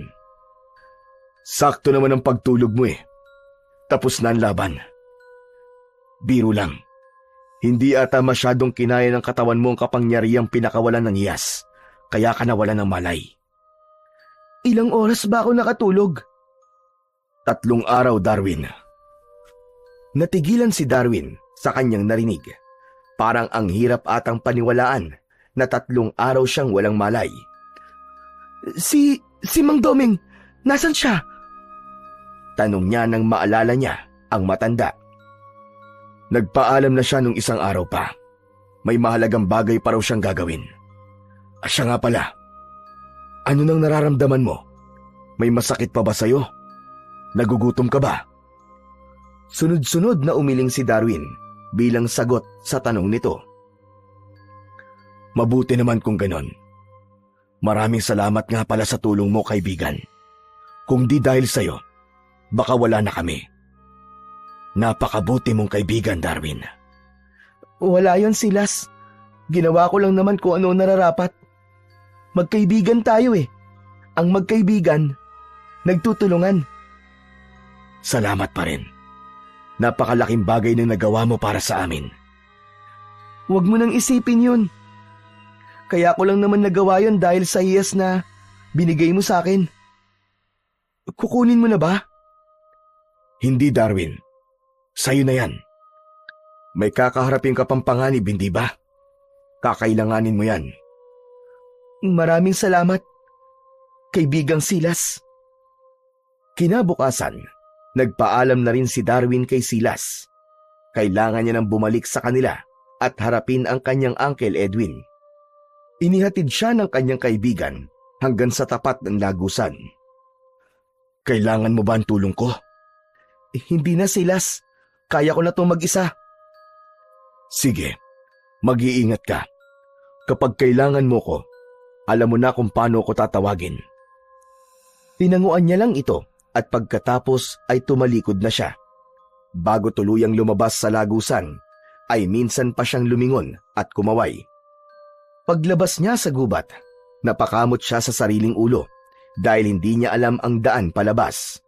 Isang paru-paro naman ang lumabas mula sa lagusan at dahan-dahang lumipad. Bigla siyang nagkaroon ng ideya na gusto siya nitong sumunod, kaya sinundan niya ito. Inabot ata siya ng ilang oras sa paglalakad bago nakalabas sa gubat na yon. Salamat, munting paru-paro. Nasabi niya yon habang tinitignan ang paru-paro na noon ay lumilipad na pabalik sa kanyang pinanggalingan. Naglakad pa siya ng ilang minuto bago nakarating sa mataong lugar. Lumapit siya sa nakita niyang tricycle at nakiusap sa driver na ihatid siya sa kanilang asyenda. Dahil wala siyang dalang pera, ang suot niyang relo na bigay ng kanyang lola ang ipinambayad niya. Pagdating sa kanyang destinasyon, may ipinakiusap muna siya sa driver bago siya bumaba. Pagpasok niya sa mansyon, una niyang hinanap ang kanyang lola Amelia.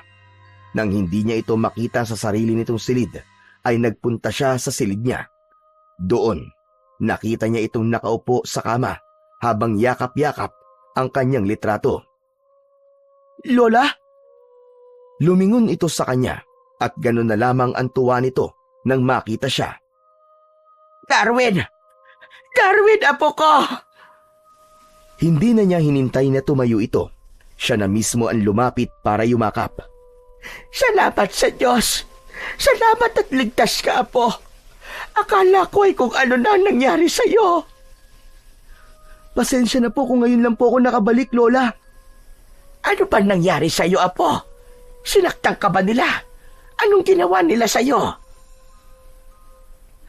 Lola, may dapat ka pong malaman. Si Uncle Edwin po, siya po nagpadukot sa akin. Inamin niya rin sa akin na may inutusan po siya para banggain ang sinasakyan namin noon. Hindi siya katulad ng inaakala natin, Lola. Masama siyang tao. Hindi na nagawang tapusin pa ni Darwin ang iba niyang sasabihin dahil biglang dumating ang kanyang tiyuhin. Magaling, magaling, magaling. At nagawa mo pa talagang magsumbong, ha? Ano naman ngayon, kung alam na rin na matandang yan ang totoo? Pareho naman kayong hindi na makakalabas ng buhay sa bahay na ito. Kapag nawala na kayong dalawa, sa akin na mapupuntan lahat ng pera at ari-arian yan. Pagkasabi nun, ay naglabas ng baril ang tiyuhin at itinutok yon sa kanila. Bigla siyang niyakap ng kanyang lola dahil doon. Wag mong gawin ito, Edwin. Hindi kita pinalaking ganyan. Minahal kita at inaruga kahit hindi kita tunay na anak. Ano ba ang gusto mong patunayan at umabot ka sa ganito? Kayo na rin ang nagsabi na hindi niyo ako tunay na anak. Sa tingin niyo ba, may maiiwan sa akin kapag nawala kayo? Wala, hindi ba? Dahil ampun lang ako. Hindi totoo yan, Edwin. Matagal nang nakaayos sa mga papeles at hinati ko ang lahat sa inyong dalawa ni Darwin. Ginawa ko yon dahil ayaw kong isipin mo na may mas pinapaboran ako. Huwag mo nang bilugin ang ulo ko, tanda. Dahil huli na ang lahat. Napatingin ang Chewie niya sa labas nang may dumating na mga pulis. Ibaba mo na ang baril na yan, Edwin. Akuin mo mga kasalanan mo at sumuko ka na sa mga pulis. Huwag mo nang dagdagan pa ang mga nagawa mo. Hindi. Ayoko. Hindi ako papayag na makulong. Magsasama-sama na lang tayo sa impyerno! Kinalabit ng Chewie niya ang hawak na baril, pero nagawa niya itong kontrolin kung kaya't hindi yun pumutok. Galit na itinapon nito ang baril at lumapit sa kanila at bigla siyang sinakal. Nilapitan ito ng kanyang lola at sinimulang awatin, subalit itinulak lang nito ang matanda at nauntog sa dingding. Nang makita niya yon, ay nabuhay ang galit sa kanyang dibdib. Hinawakan niya ang magkabilaan nitong kamay na nakadiin sa kanyang leeg at buong lakas na inalis. Halatang nagulat ito sa lakas niyang taglay dahil nanlaki ang mga mata nito. Pagkatapos niyang makawala sa pagkakasakal nito, ay binigyan niya ito ng isang malakas na sipa sa pagitan ng mga hita. Napaluhod ito ng dahil sa labis na sakit. Hindi pa siya nakontento. Inundayan niya ito ng suntok sa kanan nitong pisngi, kung kaya't tuluyan na itong bumagsak sa sahig. Kriminal ka! Pagbabayaran mong ginawa mong pagpatay sa mga magulang ko! Pagkasabi nun, ay pinaibabawan niya ang chewin at pinagsusuntok sa magkabila ang pisngi. Tumigil lamang siya nang pigilan siya ng kanyang nagising na rin na lola. Tama na, Apo! Tama na! Hayaan mo sa kulungan niya pagbayaran ng mga ginawa niya. Pumasok ang mga pulis at kagad na pinusasan ang kanyang tsuhin. Ano nga palang nangyari? Bakit nakakakita ka na, Apo? Tanong sa kanya ng kanyang lola nang silang dalawa na lamang ang nasa kwarto. Naku, mahabang kwento po, Lola. Saka ko na lang po sasabihin sa inyo. Kahit wag mo nang sabihin, Apo. Hindi na mahalaga yon. Ang importante ay nakabalik ka nang walang masamang nangyari sa'yo. Sobra ako nag-alala, Apo. Ang buong akala ko ay hindi na ulit tayo magkikita. Huwag po kayong mag-alala, Lola. Hindi na po ulit ako mawawala. Makalipas ang ilang araw, isang hindi inaasahang bisita ang bumisita sa kanilang asyenda. Ang naturang bisita ay walang iba kung hindi si Mang Doming. Pasok po kayo, Mang Doming. Buti naman po at naisipan niyo po magpunta rito. Hindi ko po kasi alam kung saan po kayo hahanapin eh. Napadaan lang ako rito para kumustahin ka, Darwin. Ayos na ayos po ako, Mang Doming. Nakakulong na po ngayon si Uncle Edwin. Kayo po, kumusta? Hindi niyo pa rin po ba nahahanap ang anak niyo? Sunod-sunod na umiling si Mang Doming. May litrato po ba kayo riyan? Tutulungan ko na po kayo maghanap sa kanya. Ito siya, ang anak ko. May inilabas na nakarolyong papel si Mang Doming at ibinigay yon sa kanya. Binuklat niya yon at tumambad sa kanya ang muka ng isang babae. Babae po pala ang anak niyo, Mang Doming? Sunod na tinignan ni Darwin ang pangalan na nakasulat sa ibaba ng litrato. Bigla siyang natigilan matapos niya yung mabasa. Sinag po ang pangalan ng anak niyo? Oo, isinunod ko siya sa pangalan ng nanay niya. Teka, parang pamilyar po sa akin ang pangalan niya. Anong ibig mo sabihin? Kilala mo ang anak ko? Sunod-sunod na umiling si Darwin. Hindi po, Mang Doming. Pero sa pagkakatanda ko po, Sinag po ang pangalan ng babaeng lumapit nun kay Lola para maging donor ko. Kailangan niya raw po kasi ng pera para mapa-opera po ang tatay niya. Anong nangyari? Nasaan siya? Hindi nakaimik si Darwin matapos niyang maalala kung ano ang nangyari kay Sinag. Hindi niya alam kung paano niya yun sasabihin sa kausap. Bakit hindi ka makasagot? Nasaan siya? Nasaan ang anak ko? Mandoming, wala na po siya. Nabangga po siya sa ospital habang papunta po ron. Nasa morgue pa po ata ang katawan niya hanggang ngayon. Pwede mo ba akong samahan? Gusto ko siya makita. Sige po, Mandoming. Sakay ng kotse, kagad silang umalis para magtungo sa morgue. Pagdating doon, hindi sila nahirapan na hanapin ang bangkay na may pangalang Sinag. Pigil ang paghinga ni Darwin habang dahan-dahang inaalis ni Mang Doming ang telang nakatakip sa muka ng bangkay. Nang tuluyang tumambad sa kanila ang muka nito, ay bigla na lamang napahagulgol ang matanda. Pati siya ay hindi na rin maiwasang maiyak. Matapos malaman ng kanyang lola, ang lahat ay ipinalabas nito ang bangkay ni Sinag at binigyan nila ng maayos na libing. Sila ang gumastos sa lahat. Sa araw ng libing, sinamahan niya si Mang Doming nang magpaiwan ito sa puntod. Ikinalulungkot ko po ang nangyari kay Sinag, Mandoming. Ngayon ko lang po napagtanto. Nadamay lang po yata siya sa kasamaan ni Uncle Edwin. Nabangga siya nung araw na yon. Nadinukot ako. Patawad po kung nadamay siya sa gulo ng pamilya namin. Hindi mo kailangang humingi ng tawad. Wala kang kasalanan, Darwin.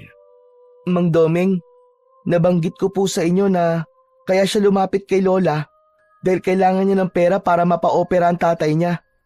Sa tingin ko po, yung bukol niyo po sa leeg ang gusto niyang paalis. Matagal ko na sinasabi sa kanya na hindi ko kailangan ng operasyon. Pero paulit-ulit niya pa rin sinasabi na gagawa siya ng paraan para mapa-opera ako. Napakabuti po ng anak niyo, Mandoming. Mahal na mahal niya po kayo, katulad ng pagmamahal niyo po sa kanya. Tama ka, Darwin. Ngunit ngayong wala na siya, wala na ring dahilan para ako'y mabuhay. Huwag niyo pong sabihin yan. Sigurado po ako magagalit siya sa inyo kapag may ginawa po kayong hindi maganda.